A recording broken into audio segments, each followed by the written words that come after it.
ಎಲ್ಲರಿಗೂ ನಮಸ್ಕಾರ. Welcome back to my channel. ನಾನಿವತ್ತು ಬೇಸಿಗೆ ಕಾಲ ಶುರುವಾಗಿದೆ ಅಲ್ಲ, ಹಾಗಾಗಿ ಮಧ್ಯಾಹ್ನ ಊಟಕ್ಕೆ ತುಂಬ ರೈಸೇ ಜಾಸ್ತಿ ತಿನ್ನೋದು ಬೇಡ, ಒಂದು ಸ್ವಲ್ಪ ಮುದ್ದೆನೂ ಮಾಡೋಣ ಅಂತ ಅಂದ್ಬಿಟ್ಟು ಮುದ್ದೆ ರೆಡಿ ಮಾಡ್ತಾಯಿದ್ದೆ. ಈ ವಿಡಿಯೋನ ನಿಮ್ಮ ಜೊತೆನೂ ಶೇರ್ ಮಾಡ್ತೀನಿ. ಇಷ್ಟ ಆಗಿದರೆ ಪ್ಲೀಸ್ ಒಂದು ಲೈಕ್ ಮಾಡಿ, ಶೇರ್ ಮಾಡಿ, ಹಾಗೆ ಹೇಗಿತ್ತು ಅಂತ ಕಮೆಂಟ್ ಮಾಡಿ. ಮತ್ತು ಇನ್ನೂ ಯಾರೆಲ್ಲ ನನ್ನ ಚಾನಲ್ನ ಸಬ್ಸ್ಕ್ರೈಬ್ ಮಾಡಿಲ್ಲ ಪ್ಲೀಸ್ ಸಬ್ಸ್ಕ್ರೈಬ್ ಮಾಡ್ಕೊಂಡು ನೋಡಿ.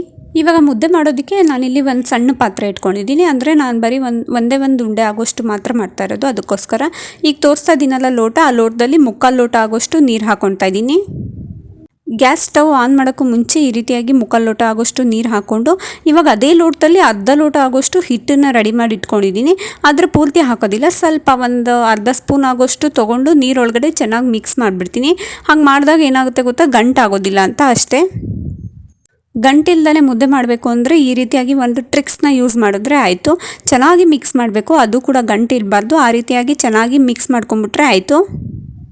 ನೋಡಿ, ಈ ರೀತಿಯಾಗಿ ಗಂಟಿಲ್ದೇ ಚೆನ್ನಾಗಿ ಒಂದು ಅರ್ಧ ಸ್ಪೂನ್ ಆಗೋಷ್ಟು ಈ ರೀತಿಯಾಗಿ ಮಿಕ್ಸ್ ಮಾಡಿಕೊಂಡೆ. ಅಂದರೆ ಎಕ್ಸ್ಟ್ರಾ ಏನು ತೊಗೊಂಡಿಲ್ಲ, ಅದೇ ಲೋಟದಲ್ಲಿ ಅಳತೆಯಲ್ಲಿ ಇಟ್ಕೊಂಡಿದ್ನಲ್ಲ ಅದರಲ್ಲೇ ಸ್ವಲ್ಪ ಹಾಕ್ಕೊಂಡು ಮಿಕ್ಸ್ ಮಾಡ್ಕೊಂಡಿದ್ದು. ಇವಾಗ ಗ್ಯಾಸ್ ಸ್ಟವ್ ಆನ್ ಮಾಡಿ ಸುಮಾರು ಒಂದು ನಿಮಿಷ ಆಗೋಷ್ಟು ಚೆನ್ನಾಗಿ ಕುದಿಸ್ಕೋಬೇಕು. ಅಂದರೆ ಅದು ಕುದಿ ಬರಬೇಕು. ಆ ಕುದಿಯೋ ಹಂತದಲ್ಲೇ ನಾನಿಲ್ಲಿ ಸ್ವಲ್ಪ ಒಂದು ಚಿಟಿಕೆ ಆಗೋಷ್ಟು ಉಪ್ಪನ್ನು ಸೇರಿಸ್ತಾ ಇದ್ದೀನಿ. ಅದಾದಮೇಲೆ ಒಂದು ಸ್ವಲ್ಪ ತುಪ್ಪ ಸೇರಿಸ್ತಾ ಇದ್ದೀನಿ. ತುಪ್ಪ ಸೇರಿಸೋದ್ರಿಂದ ಸ್ವಲ್ಪ ಪರಿಮಳ ಬರುತ್ತೆ ಅಂತ ಅಷ್ಟೇ. ನೀವು ತುಪ್ಪ ಬೇಕಂದರೆ ಹಾಕ್ಕೋಬೋದು, ಇಲ್ಲಾಂದರೆ ಸ್ಕಿಪ್ ಮಾಡ್ಬೋದು. ನೀರೆಲ್ಲ ಚೆನ್ನಾಗಿ ಕುದ್ದಿದ್ದು ಆದಮೇಲೆ ಗ್ಯಾಸ್ ಸ್ಟವ್ನ ಕಮ್ಮಿ ಉರಿ ಕೊಟ್ಟು ಇವಾಗ ನಾವು ಹಿಟ್ಟು ರೆಡಿ ಮಾಡಿ ಇಟ್ಕೊಂಡಿದ್ವಲ್ಲ ಅದನ್ನು ಒಂದೇ ಸತಿ ಹಾಕ್ಬಿಡ್ಬೇಕು. ಹಾಕಿ ಅದು ಸ್ವಲ್ಪ ಅಂದರೆ ನೀರೊಳಗಡೆ ಮುಳುಗಬೇಕು, ಅಲ್ಲಿ ತನಕ ವೆಯ್ಟ್ ಮಾಡಬೇಕು. ಸಡನ್ನಾಗಿ ನಾವೇನು ಸೌಟ್ ಹಾಕಿ ಅಥವಾ ಏನು ಮುದ್ದೆ ಕೋಲು ಹಾಕಿ ತಿರುಗಿಸೋಷ್ಟೇನು ಬೇಡ. ಅದಾದಮೇಲೆ ಒಂದು 2 ನಿಮಿಷ ಆಗೋಷ್ಟು ಚೆನ್ನಾಗಿ ಈ ರೀತಿಯಾಗಿ ಕುದಿಸ್ಕೊಂಡ್ಬಿಟ್ಟು ಕಮ್ಮಿ ಉರಿ ಕೊಟ್ಟು ಈ ರೀತಿಯಾಗಿ ಗಂಟಿಲ್ದೇ ಚೆನ್ನಾಗಿ ಹೊಂದಿಸ್ಕೊಂಡ್ಬಿಟ್ರೆ ಆಯಿತು, ಮುದ್ದೆ ರೆಡಿ ಆಗುತ್ತೆ. ಚೆನ್ನಾಗಿ ಹೊಂದಿಸ್ಕೋಬೇಕು. ಇದನ್ನ ಗಂಟಿಲ್ದೇ ನೀಟಾಗಿ ಒಂದು 3ರಿಂದ 4 ನಿಮಿಷನಾದರೂ ಚೆನ್ನಾಗಿ ಹೊಂದಿಸ್ಕೊಂಡು ಕಮ್ಮಿ ಉರಿ ಕೊಟ್ಟು ಸುಮಾರು ಒಂದು 5 ನಿಮಿಷ ಆಗೋಷ್ಟು ಬೇಯಿಸ್ಕೊಂಡ್ರೆ ಆಯಿತು. ಅದು ಕಲರ್ ಚೇಂಜ್ ಆಗುತ್ತೆ, ಇಲ್ಲಾಂದರೆ ಪರಿಮಳ ಬರುತ್ತೆ, ನಿಮಗೆ ಗೊತ್ತಾಗುತ್ತೆ. ಸೀದೋಗಿದ್ರೂ ಪರವಾಗಿಲ್ಲ, ಅದು ಮುದ್ದೆ ರೆಡಿಯಾಗಿದೆ ಅಂತಲೇ ಅರ್ಥ. ಆದರೆ ಕಲರ್ ಚೇಂಜ್ ಆಗಿ ಸ್ವಲ್ಪ ಪರಿಮಳ ಬಂದರೆ ಆಯಿತು, ಮುದ್ದೆ ಕಂಪ್ಲೀಟಾಗಿ ರೆಡಿಯಾಗಿರುತ್ತೆ.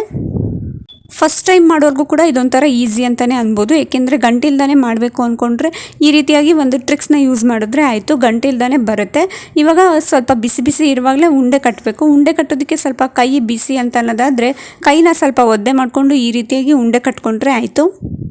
ನಾನು ತೊಗೊಂಡಿದ್ದ ಅಳತೆಯಲ್ಲಿ ಒಂದೇ ಒಂದು ಮುದ್ದೆ ಆಗಿತ್ತು, ಸಾಕಾಗಿತ್ತು ಅಂತ ಅಂದ್ಬಿಟ್ಟು ಇದರಲ್ಲೇ ಸ್ವಲ್ಪನೇ ತಿಂದ್ರಾಯಿತು, ಸ್ವಲ್ಪ ರೈಸು ತಿಂದ್ರಾಯಿತು ಅಂತ ಅಂದ್ಬಿಟ್ಟು ಒಂದೇ ಒಂದು ಮುದ್ದೆ ಮಾಡಿದ್ದೆ. ನೋಡಿದ್ರಲ್ಲ ಎಷ್ಟು ಸಾಫ್ಟಾಗಿ ಗಂಟಿಲ್ದೇ ಮುದ್ದೆ ಹೇಗೆ ಮಾಡೋದು ಅಂತ ತೋರಿಸ್ಕೊಟ್ಟಿದ್ದೀನಿ. ಈ ವಿಡಿಯೋ ಇಷ್ಟ ಆಗಿದ್ರೆ ಪ್ಲೀಸ್ ಒಂದು ಲೈಕ್ ಮಾಡಿ, ಶೇರ್ ಮಾಡಿ, ಹಾಗೆ ನೀವು ಕೂಡ ಮನೇಲಿ ಟ್ರೈ ಮಾಡಿಬಿಟ್ಟು ಹೇಗಿತ್ತು ಅಂತ ನನಗೆ ಕಮೆಂಟ್ ಮಾಡಿ.